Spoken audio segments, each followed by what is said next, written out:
Esta pesquisa parte do ponto de vista historiográfico que afirma não poder estudar sujeitos e objetos sem situá-los na história. Em se tratando das mulheres criadoras, é impossível entendê-las no passado sem colocar em primeiro plano o papel social das mulheres. Assim, apresentamos uma faceta diferente do mundo da arte do Rio de Janeiro no início do século XX. Um mundo da arte onde mulheres estudavam, exibiam e vendiam seus trabalhos. Talvez não através dos canais que conhecemos, mas através de um modo específico que envolvia redes e estruturas de profissionalização diferenciadas. Os estudos das mulheres como artistas tiveram início nos anos de 1970 com a historiadora social da arte Linda Nochlin, sendo seguida por várias outras como Griselda Pollock, Whitney Chadwick, para citar algumas. A história social da arte feminista apoia suas pesquisas nas próprias transformações no interior do campo da arte, já apontadas pelo historiador da arte T.J. Clark, que, em entrevista concedida ao jornal inglês Times, em 1974, afirmou, abro aspas, não estou interessado na história social da arte como parte de uma diversificação alegre do objeto, ocorrendo ao lado de outras variedades, formalista, modernista, subfreudiana, fílmica, feminista, radical, todos buscando o novo. Para mim, por diversidade, leia-se desintegração do cânone. No Brasil, em 2006, a crítica literária feminista Heloísa Buarque de Holanda e o crítico de arte Paulo Herkenhoff montaram a exposição Manobras Radicais, Artistas Brasileiras entre 1886 e 2006, no Centro Cultural Banco do Brasil, em São Paulo. Holanda afirma que, ao elaborar os critérios curatoriais da mostra, junto com Herkenhoff, percebeu que, abro aspas, historicamente o contexto cultural brasileiro é refratário à discussão sobre a diferença no campo das artes, fecho aspas. Ciente da especificidade do campo artístico brasileiro, Holanda e Herkenhoff optaram por abrir mão dos paradigmas tradicionais e modelos teóricos propostos pela crítica de arte vigente para mostrar os múltiplos e multifacetados discursos das mulheres na arte. A alternativa foi procurar por pequenos sinais, traços e marcas diferenciais para evitar fazer uma história das mulheres na arte, porque esse não seria um eixo eficaz para a compreensão das mulheres artistas. Vestígios, pistas, sinais e marcas diferenciais são os conceitos que nos auxiliarão a compreender a trajetória de Angelina Gustini como mulher e pintora carioca nas 2 primeiras décadas do século XX, no Rio de Janeiro. Angelina Gustini nasceu no Rio de Janeiro em 1888 e morreu na mesma cidade em 1973, aos 85 anos. Sua vida foi longa, porém, uma pesquisa sobre suas obras tem mostrado que sua produção foi discreta. Nesse contexto, nos deteremos na trajetória de Angelina Gustini, desde sua atuação como estudante na Escola Nacional de Belas Artes até a sua partida para Londres em 1914. Angelina Gustini era filha de uma relação ilícita entre um casal de artistas, a pintora Abigail de Andrade, primeira artista a ganhar medalha de ouro ainda no século XIX, em 1884, e do respeitado artista republicanista e anti-escravista Ângelo Agostini, fato já bem estudado por nós, por Miriam de Oliveira e Ana Paula Cavalcante Simeone. Portanto, Angelina Gustini, frente às leis brasileiras, era uma bastarda. A condição de bastardia jamais foi ressaltada pela crítica de arte ou jornalística durante toda a sua vida, o que nos leva ao apagamento de um vestígio, que é, de fato, um estigma. Como a grande maioria das artistas mulheres ao longo da história da arte, desde o Renascimento, Angelina fora vista como uma excepcionalidade e sempre vinculada ao seu pai e não à sua mãe, Abigail de Andrade. Uma pesquisa na imprensa carioca desde sua premiação até a sua morte, mostrou que o nome de Abigail de Andrade jamais foi vinculado ao de Angelina Agostini, o que evidencia que já em 1913, Abigail de Andrade estava sepultada como artista e como mãe pela imprensa carioca, que a desvinculou tanto de Angelina quanto de Ângelo Agostini.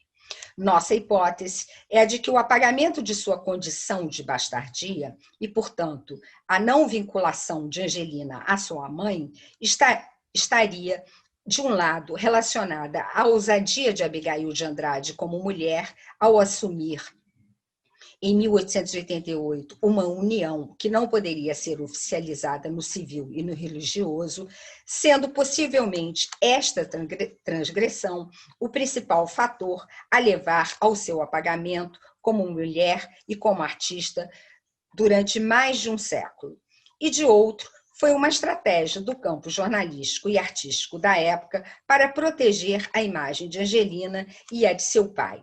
Tal operação parece ter sido bem sucedida, uma vez que auxiliou a trajetória da artista Angelina, que culminou na conquista do prêmio em 1913 e também na proteção da imagem pública de Ângelo Agostini.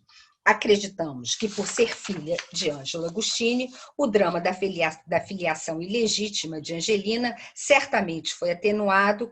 Por outro lado, Angelina foi forçada a conviver por toda a vida com o silenciamento sobre sua mãe. Do ponto de vista do lugar social da mulher na sociedade carioca à época, Angelina ocupava um entrelugar. Não pertencia à esfera doméstica, lar, marido e filhos, uma vez que nunca se casou.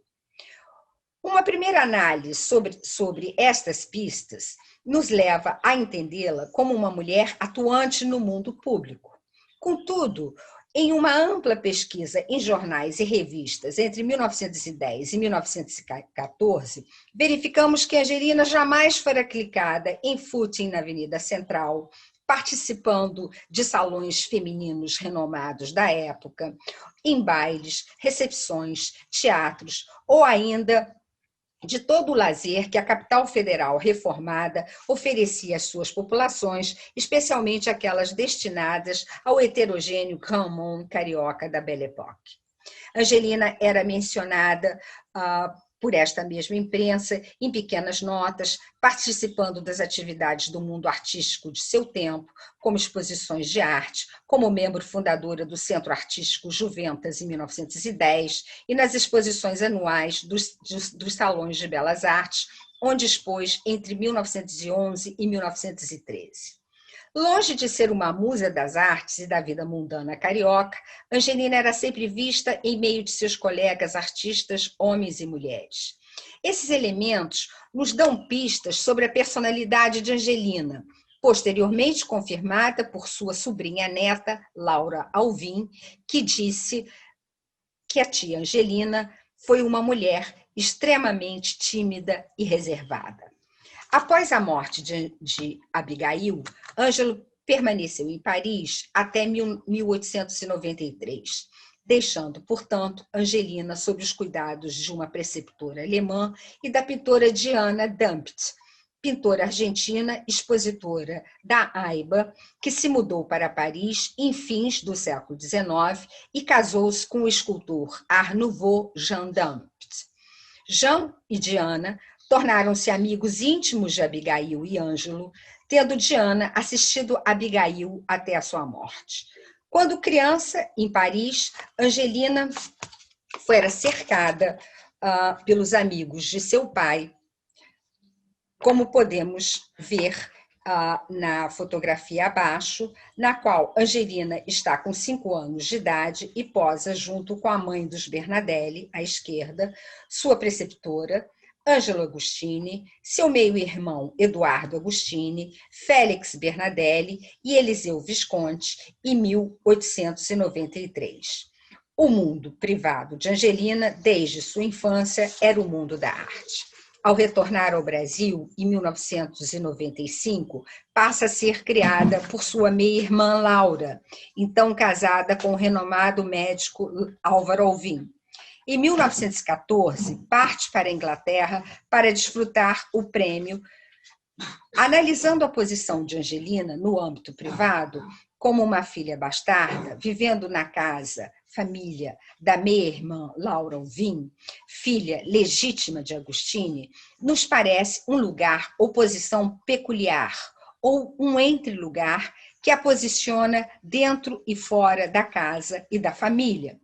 Por um lado, esse entre-lugar sinaliza para uma posição socialmente confortável, uma vez que, do ponto de vista da sociedade burguesa, o lar era o lugar reservado às mulheres de boa família, além do imenso acolhimento que Angelina tivera por parte da família Alvim. De modo que viver no lar da irmã amenizava o peso de sua história pregressa, filha ilegítima de um amor pecaminoso e de uma mulher que ousou romper as convenções sociais de seu tempo. Acreditamos que conviver com o apagamento da mãe, resistir e silenciar frente a esta situação e confrontar sua situação legal, muito provavelmente a fez uma jovem retraída. Porém, mesmo em meio a esta condição social instável, em 1906, Angelina ingressa na EMBA, termina seus estudos em 1910 e em 1911 passa a estudar no ateliê do professor e também padrinho de batismo, o pintor Henrique Bernadelli, segundo o relato de Mariana Alvim, neta de Ângelo Agostini e afilhada de Angelina. Em 1903, conquista o prêmio de viagem com a tela Vaidade, tornando-se a primeira pintora a ganhar o prêmio de viagem na Primeira República. A premiação de Angelina foi imediatamente questionada pelo pintor Belmiro de Almeida, segundo consta nas atas do Conselho Superior de Belas Artes, salvaguardadas pelo Museu Dom João VI. Logo após o júri da categoria Pintura, conformado pelos pintores e professores Carlos de Serve, Henrique Bernadelli, João Batista da Costa, Modesto Brocos e Pedro Pérez, todos mestres da maioria dos artistas expositores, justificarem a premiação de Angelina Agostini, ressaltando sua técnica como artista e classificando como uma mestre na arte, o pintor, então professor da EMBA, Belmiro de Almeida, pede a palavra e pergunta ao júri se a laureada era brasileira nata e tinha menos que 35 anos, condições para a premiação. O que fez com que Henrique Bernadelli, presidente do júri, suspendesse a sessão para que Angelina Agostini, que à época estava com 25 anos, fosse buscar e apresentar a documentação solicitada, colocando em uma posição de extremo constrangimento, uma vez que Angelina teria sua história familiar novamente relembrada. Belmiro de Almeida não foi só extremamente indelicado, mas assumiu imediatamente a posição do opressor viril, expondo publicamente uma colega mulher. Belmiro foi misógino, invejoso e até rancoroso, pois, por ironia da história, na exposição da Academia Imperial de Belas Artes em 1884, Belmiro perdeu a premiação para Abigail de Andrade, que ganhou a medalha de ouro de primeiro grau, enquanto Belmiro recebeu a medalha de ouro de segunda classe. Visto a partir de uma perspectiva histórica, tanto a premiação de Abigail quanto a da filha, Angelina, deve ter causado em Belmiro uma fúria que pode ser entendida a partir das relações de gênero. Afinal, do ponto de vista de um homem do século XIX, como uma mulher poderia vencer um homem? Para Belmiro, a medalha de ouro de segunda classe deve ter sido recebida com um sabor amargo. Passados 29 anos da premiação de Abigail, em 1913, sua filha é ganhadora do prêmio de viagem. A indignação não só parecia persistir, mas agora reforçada duplamente, tanto pelas relações de gênero como pela condição social de Angelina. Por outro lado, é notória a competição entre os artistas, especialmente no que tange ao cobiçado prêmio de viagem, que dava enorme visibilidade, lançando-os no mercado de arte local, possibilitando a ampliação de seus conhecimentos na Europa, o que lhes dava maiores chances de se tornarem ainda mais reconhecidos. Além disso, na década de 10, os espaços de gênero começam a se entrelaçar devido ao progressivo ingresso de mulheres das classes médias no mercado de trabalho e das classes altas no ensino superior. De modo que acreditamos que o comentário de Belmiro de Almeida refletia não só uma disputa entre artistas pelo mercado consumidor de arte, mas uma disputa entre homens e mulheres por esse mesmo mercado, onde as mulheres pintoras passariam a ser, então, mais um segmento a disputar um lugar no mundo artístico, até então dominado pelos homens e disputados apenas entre eles. De modo que acreditamos poder afirmar que as palavras de Belmiro de Almeida estavam carregadas de preconceitos com relação às mulheres, à arte praticada por elas e às suas conquistas, particularmente aquelas no mundo artístico da época. Mas, a despeito de ciúmes, competição e misoginia, Angelina mantinha desde 1910 um ateliê próprio, localizado num sobrado, no Largo da Carioca, número 4, ao lado da célebre Galeria Cruzeiro, como consta em sua ficha de inscrição no Salão de 1913, atualmente também salvaguardada no Museu Dom João VI da Escola de Belas Artes da UFRJ. Este endereço pertencera a Ângelo Agostini desde 1900. Portanto, o que teria levado até a vaidade ser vencedora do salão? Mário Pederneiras, na Crítica de Arte ao Salão de 1913, na revista Fonfon, dá-nos uma pista ao escrever que, abro aspas, no desenlace da figura, destaca-se fortemente Angelina Agostini, com excelentes modelos, de uma técnica segura e um colorido exato e sábio, sem falar no interesse novo da pose escolhida.